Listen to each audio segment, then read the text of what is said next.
Shocking revelations surround a captain, vanished evidence, and a mysterious station fire in 1948. Manhattan, New York. Harlem. 11:38 p.m. Tuesday, August 3rd, 1948. The summer heat is trapped between brick buildings like a held breath. Inside the 28th Precinct station house, the air smells of old paper, damp wool uniforms, and cheap coffee burned hours ago. Fluorescent lights hum overhead. A single desk fan clicks uselessly in the corner. Police Captain William "Red" Sullivan loosens his tie and opens a metal evidence locker that was never meant to be opened this late. Inside are folders marked with dates, names, and street addresses, numbers tied to Harlem, names whispered, never written aloud. At the center of it all, Ellsworth Bumpy Johnson. Sullivan doesn't look nervous. He looks irritated. The irritation of a man who believes the city belongs to him. Earlier that afternoon, in a closed-door meeting, he made his mistake. He laughed. He used a word he shouldn't have. He referred to Johnson as just another Harlem animal who forgot his place. He said it loud. He said it in front of witnesses. He said it as if history had never punished men for that kind of arrogance. By 11:41 p.m., Sullivan feeds the first folder into a steel incinerator normally reserved for narcotics. The flame catches fast. Paper curls. Ink disappears. Evidence from 6 years of surveillance vanishes in seconds. Wiretap transcripts, informant statements, photographs taken from unmarked cars. Every piece meant to put Bumpy Johnson in a federal cage. Systematic erasure, precision, disrespect turned into smoke. What Sullivan doesn't know is that the insult reached Harlem by 4:12 p.m. What he doesn't know is that Bumpy Johnson did not respond with anger. He responded with silence, no threats, no shouting, no phone calls. Just a stare held too long, and a single sentence delivered calmly to a mutual intermediary. Tell the captain he has tonight to fix his mistake. At 12:26 a.m., the first emergency call hits the switchboard. Smoke pouring from the rear of the 28th Precinct. Electrical fire, they say. At 12:31 a.m., flames punch through the second-floor windows. At 12:34 a.m., the same evidence locker collapses inward, steel warped, contents destroyed beyond recovery. 6 hours and 43 minutes later, Captain Sullivan will be standing in daylight, staring at a blackened building, realizing something has been taken from him that cannot be replaced. Authority, protection, silence. Within 72 hours, internal affairs will arrive. A grand jury will be quietly convened. Sullivan's bank accounts will be frozen. His friends will stop answering the phone. His badge will feel heavier than it ever did before. No arrests will be made for the fire. No suspects named. The official cause will be faulty wiring. Harlem will understand the truth without a single word spoken. This is not a story about a fire. It is a story about consequences. It is a story about a system that believed it could humiliate a man and walk away untouched. The story of how William "Red" Sullivan lost everything is a warning that history has tried to hide. If you enjoy these deep dives into the underworld, you can support the channel by buying me a coffee using the link in the description. Your support keeps these investigations alive. Now, let's go back to 1948.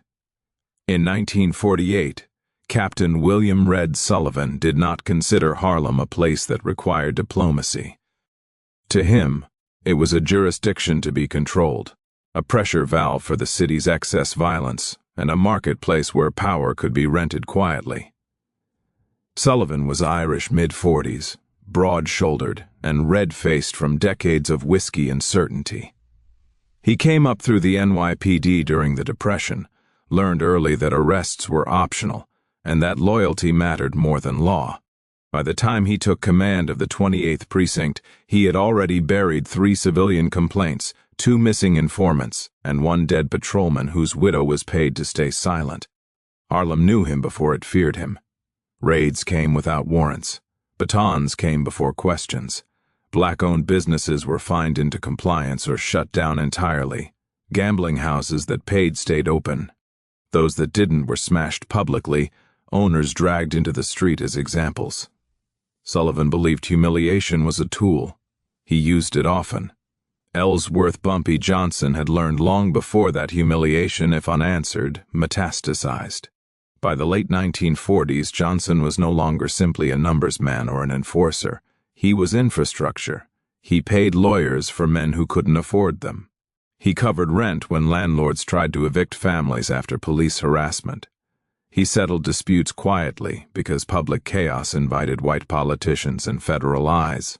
Harlem functioned because order existed beneath the disorder. That order had a name. For years, Sullivan and Johnson maintained a brittle understanding. No shootings near schools. No bodies dumped where reporters could see them. In return, raids were selective. Arrests were reversible. Evidence had a way of disappearing. It was not respect. It was coexistence. That balance ended on Tuesday, August 3, 1948, at 3:19 p.m. The meeting took place in a municipal building downtown, far from Harlem. No windows. Cigarette smoke thick enough to sting the eyes. Present were 2 assistant district attorneys, a city council liaison, Captain Sullivan, and 3 precinct supervisors. The topic was the Johnson problem. Sullivan spoke last. He leaned back in his chair, smirked, and dismissed years of careful language. He said Harlem was getting too comfortable. He said Johnson had forgotten who owns this city. Then he used the word, the one that stopped pens mid-sentence. He laughed after saying it.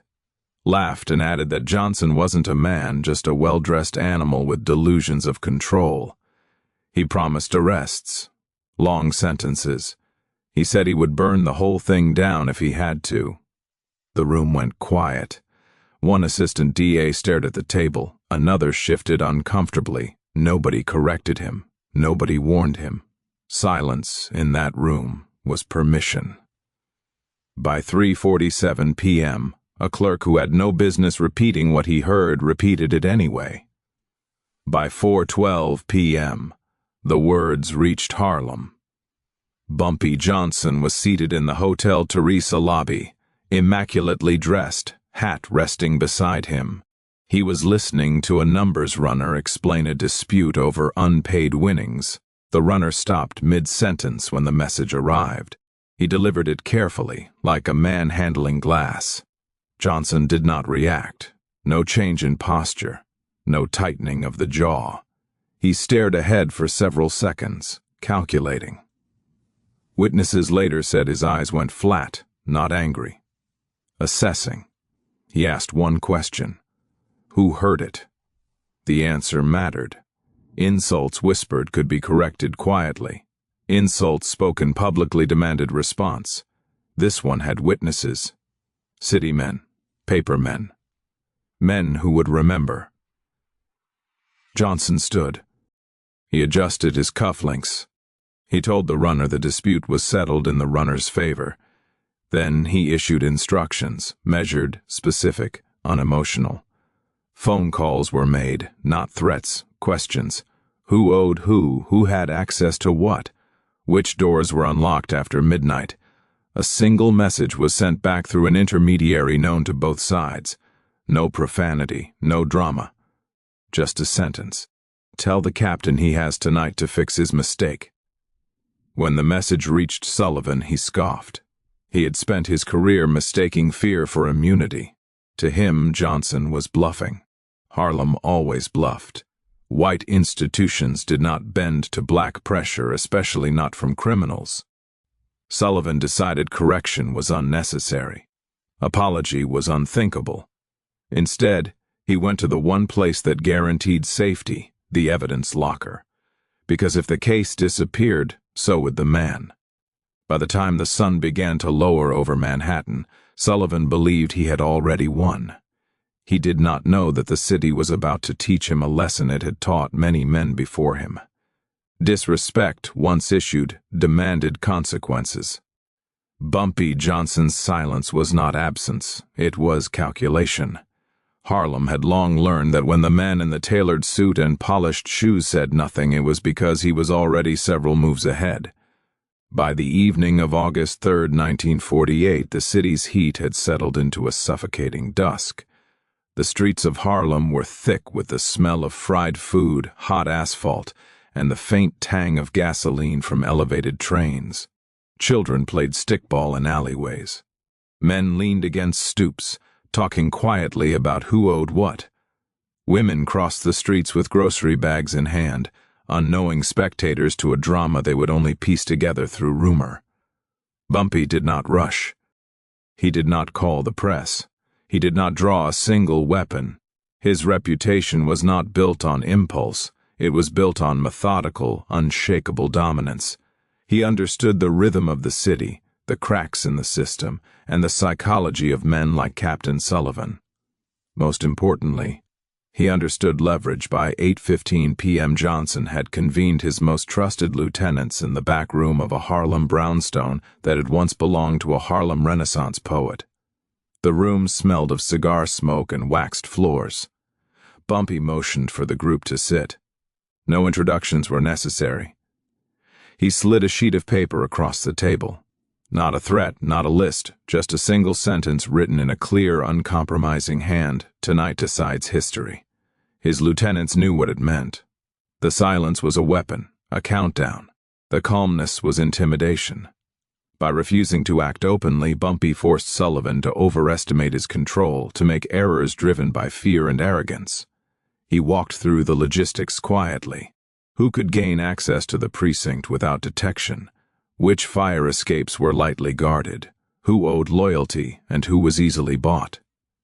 He identified weak points in the system, a janitor known for his gambling debts, a night dispatcher who hated paperwork, and a basement electrical panel that had not been inspected in years.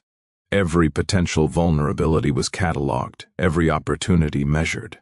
There was no room for improvisation, only execution. And while Bumpy planned, Harlem watched. Rumors spread quietly in the bars, on the street corners, and through the church congregations. Men whispered of the insult, of the word Sullivan had used in public. Women repeated the sentiment in softened tones, reminding the young and old that disrespect in Harlem was dangerous, and that Bumpy Johnson ensured consequences were precise and inevitable. The community did not fear him because he was violent. They feared disorder. Bumpy maintained order through respect, and respect through fear, but only when earned. By 10:42 p.m., Johnson sent the intermediary back to Sullivan with a message: "Your mistake is no longer private. The city is watching. Midnight will not wait for ignorance." He did not shout. He did not wave a gun. He simply issued the reminder that accountability was in motion. This stoicism created an invisible pressure, one that Sullivan could neither see nor name. By 11:10 p.m., Sullivan began shuffling papers in the precinct evidence locker. He lit matches under old files, believing fire was enough to erase Johnson's influence. What Sullivan did not know was that Bumpy had already accounted for every variable: the locked doors, the weak panels, the janitor's debts, and had set in motion a chain of events that would not be stopped by mere flames. Bumpy's strategy was simple, yet devastating in its precision. Humiliation met with silence, insult met with methodical preparation. There would be no warning beyond what had already been delivered. The city itself would bear witness, and Captain Sullivan would be the first casualty at 11:38 p.m. Bumpy's lieutenants were in position. They were shadows, unnoticed yet omnipresent. Harlem slept in ignorance, and the man they feared most moved like a ghost through the edges of the city, watching, calculating, waiting.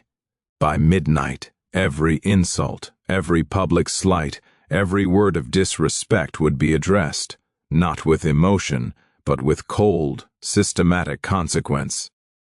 Bumpy Johnson had given Sullivan a choice: fix the mistake or face the outcome.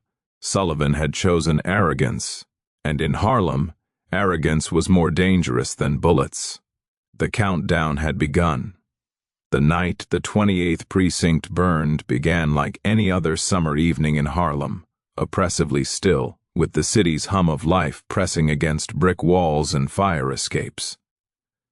By 11:38 p.m., the streets were quiet, save for the distant rumble of the elevated train and the occasional squeal of brakes. Inside the station, Captain Sullivan was alone, convinced that he had finally secured control. The evidence locker stood open, a metal coffin of secrets, its contents teetering on the edge of annihilation. Files, photographs, wiretap transcripts, all inked proof of Bumpy Johnson's operations were at his fingertips, ready to be destroyed. Sullivan had underestimated the precision of Harlem's most feared enforcer. Bumpy Johnson did not act in chaos. He orchestrated every movement with the kind of systematic brutality that left no loose ends. 6 hours earlier, the word of Sullivan's insult had reached him.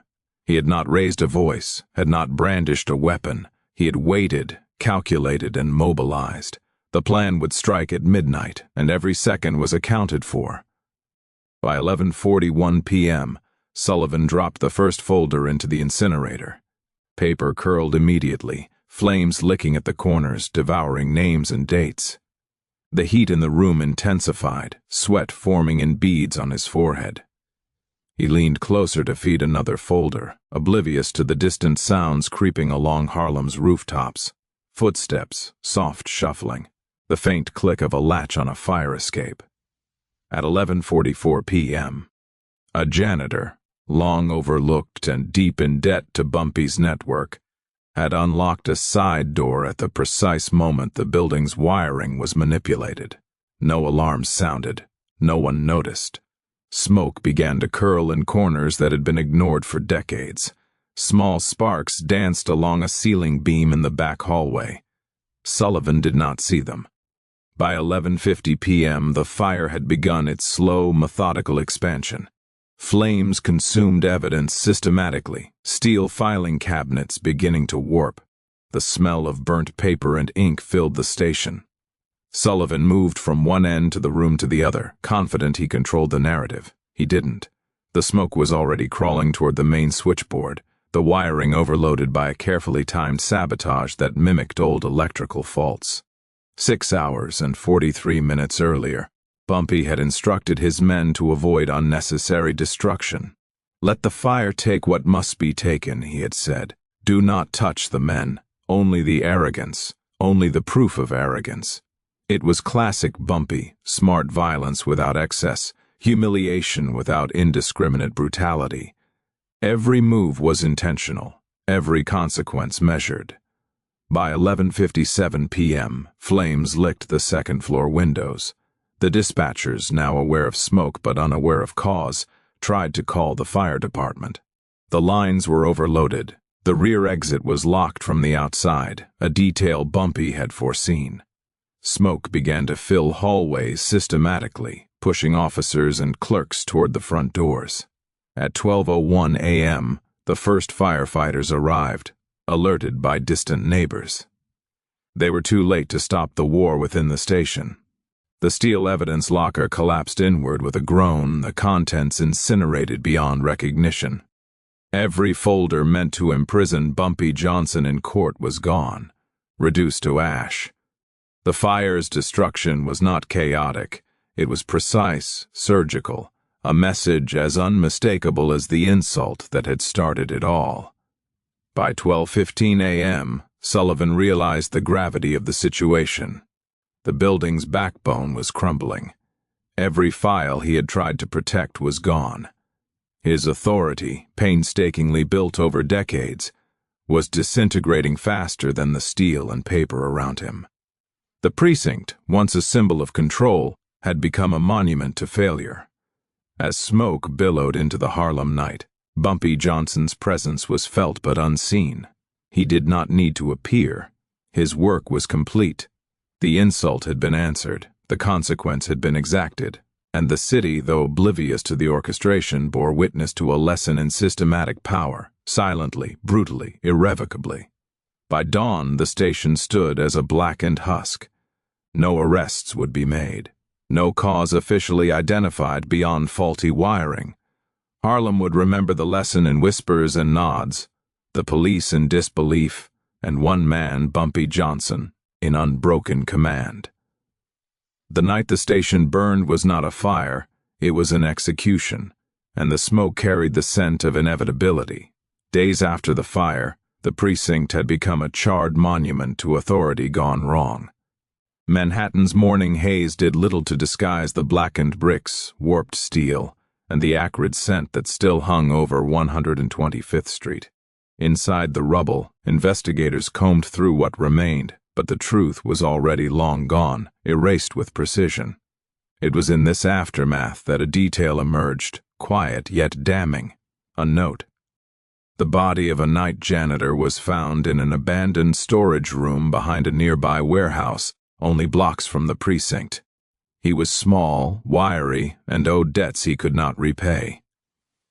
He had been a pawn, carefully positioned in the chain of the arson.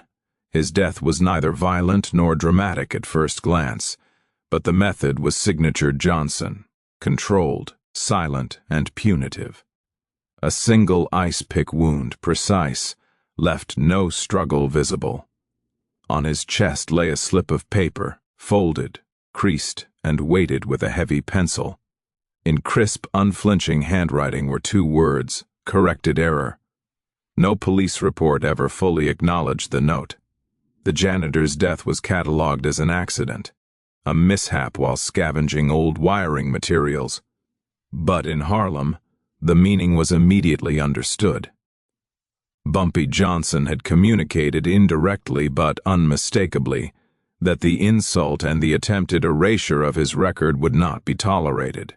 The message was clear, mistakes had consequences, and the chain of events that night was only beginning. Inside the precinct, Captain Sullivan was floundering. Investigators pressed him for timelines, access logs, and internal memos. Every question brought him closer to exposing his own negligence. Every answer sounded increasingly implausible. Rumors began circulating in the upper echelons of the NYPD, whispers of a system being manipulated from outside, men too disciplined to leave evidence, fires that appeared almost supernatural in their precision. Sullivan's name was quietly flagged in internal communications, though nothing official was ever recorded. His colleagues avoided eye contact, and a subtle, pervasive distrust began to form around him. Meanwhile, Harlem streets buzzed with quiet chatter. Word of the janitor's death, the note, and the destroyed evidence spread in subdued tones. Bumpy's actions were not just violence. They were teaching moments, lessons in respect and order. The community understood the signal, disrupt the balance of power, and the consequences would arrive with intelligence and inevitability, not chaos. Bumpy did not show himself during any of this. There were no threats delivered in person, no gunshots echoing through the avenues. His presence was felt through actions and outcomes. The janitor's death, the obliteration of Sullivan's files, and the systematic collapse of the captain's authority were all extensions of Bumpy's meticulous orchestration. Every pawn had been moved, every domino calculated. Internal affairs convened quietly behind closed doors. They requested interviews, subpoenaed records, and followed up on leads. Nothing concrete emerged.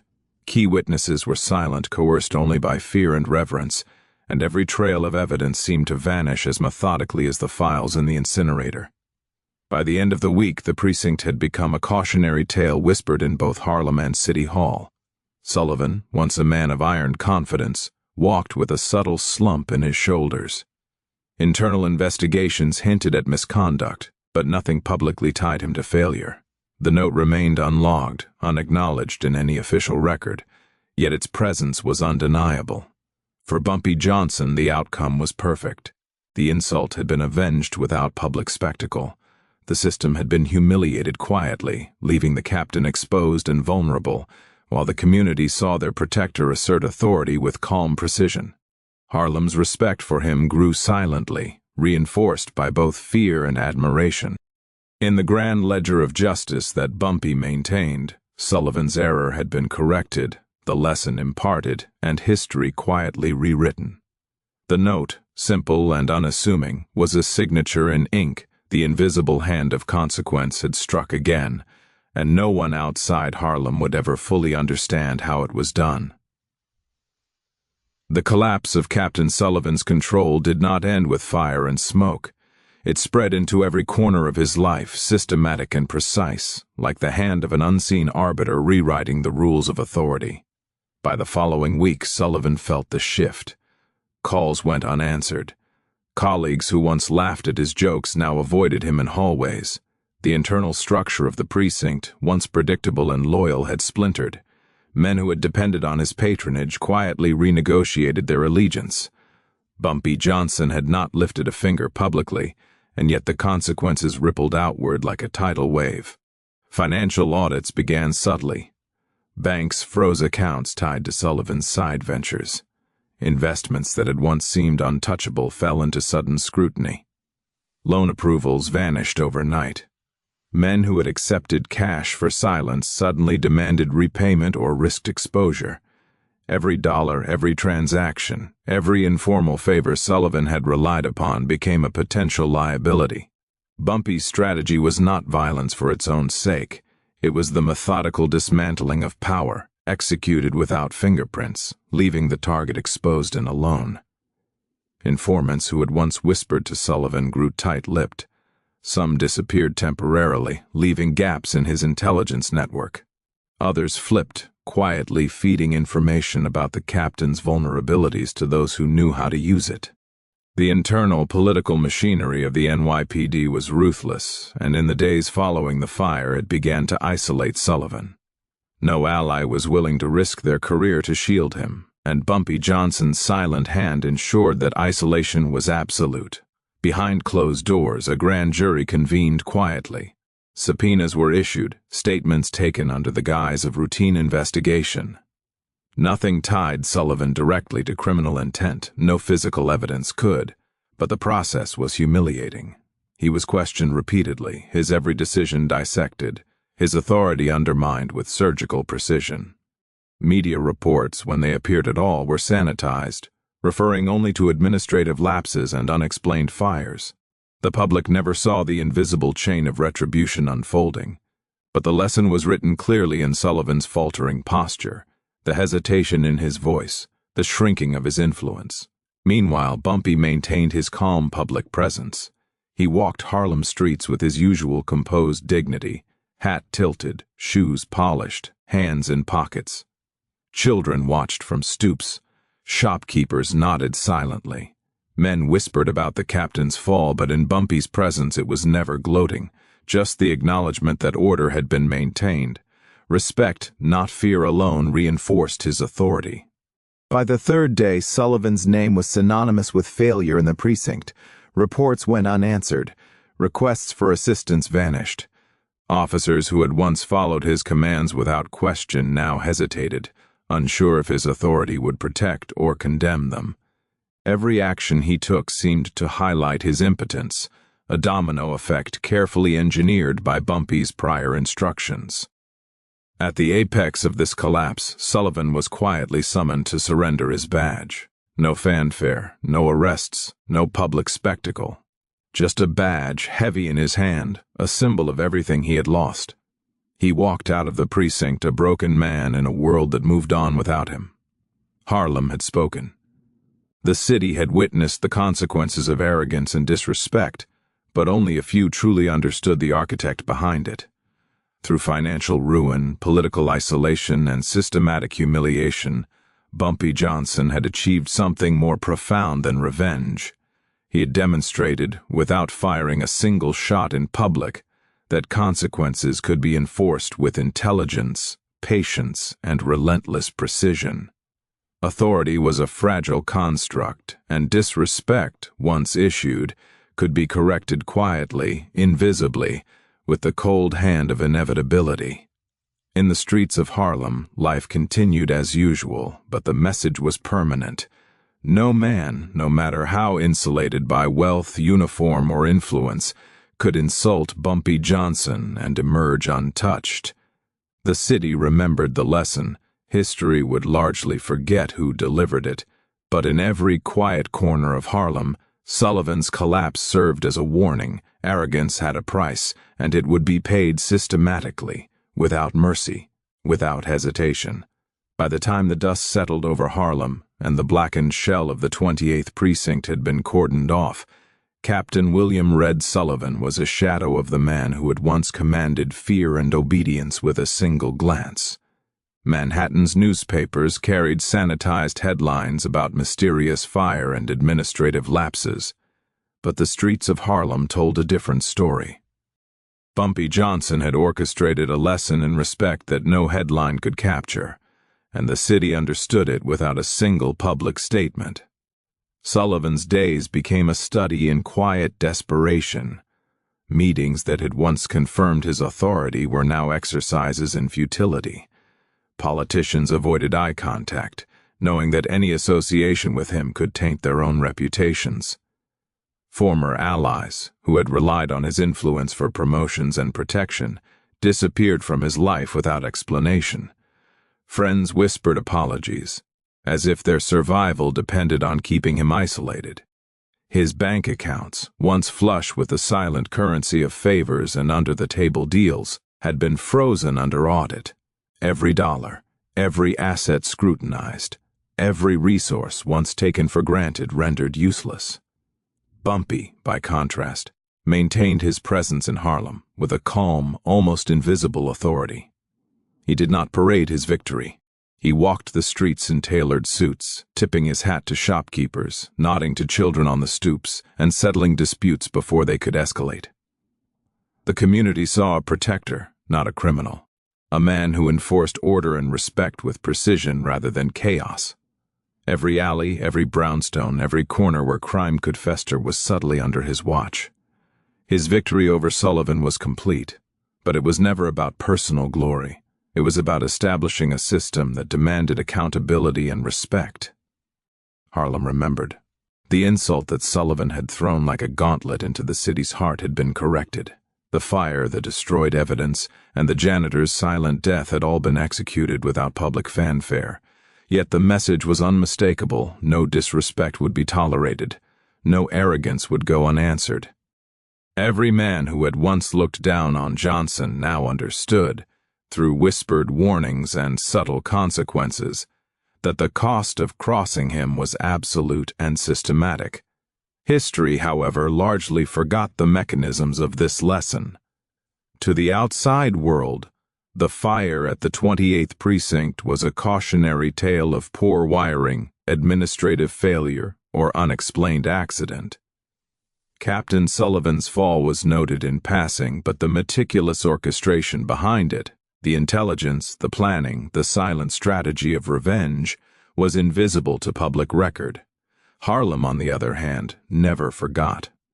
Johnson's legend grew not through bloodshed alone, but through a careful, almost surgical enforcement of consequence, ensuring that respect remained the currency of the streets. In the end, Bumpy Johnson's story was not one of indiscriminate violence, but of strategic power. The city had taught a lesson to a man who believed authority was absolute, and in doing so it reinforced the boundaries of the unspoken laws of Harlem. Arrogance had been punished, authority had been humbled, respect had been restored. And in the quiet corners of the city where whispers carried further than sirens, the people of Harlem knew this truth. Bumpy Johnson was not a criminal to fear. He was a reckoning, precise and inevitable, ensuring that those who overstepped their bounds would face consequences that were as systematic as they were brutal. In that balance of order, silence, and consequence, Harlem remembered its protector. History forgot the details, and one man had ensured that disrespect, once given, could never go unanswered.